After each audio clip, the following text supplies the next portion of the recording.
ભગવાને માત્ર કીધું છે એમ નથી, પણ મહારાજે જે પરિપાટી પોતે નિર્માણ કરી એની મર્યાદાઓ પોતે પણ એમને એનું અનુકરણ કરીને એ મર્યાદા આપણને શીખવાડી છે.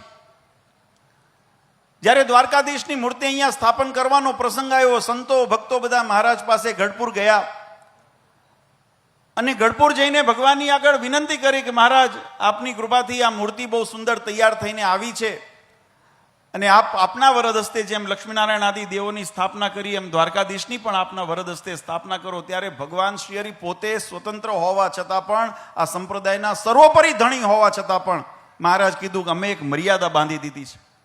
અને મર્યાદા શું છે કે હવેથી અમે અમારી ધર્મદુરાની જવાબદારી આ રઘુવીરજી મહારાજને, અયોધ્યા પ્રસાદજી મહારાજને સોંપી છે. માટે તમારે પ્રસાદ જો પ્રતિષ્ઠા કરવી હોય, અધિકાર અમે એમને આપ્યો છે. સ્વયં ભગવાન નારાયણ પોતે સાક્ષાત હોવા છતાં એમને કોણ ના પાડત? ઘણા એમ કહેતા હોય કે આમાં તો કેવું છે, વ્યવહાર રીતિઓની અંદર તફાવતો થાય, પરિવર્તન થાય. એક જણ હમણાં મને કોઈએ મોકલ્યો કે પહેલા તો લખ્યું કે નામ ધર્માદો છે કે આજ્ઞા પાલન કરવા માટે મહારાષ્ટ્રની આજ્ઞાપત્ર મોરછાપ લઈને તમારે ત્યાં ગામડે હરિભક્તો આવતા હતા. એ વખતે કે એ રિવાજ હતો ને હવે એ રિવાજ બદલાઈ ગયો છે.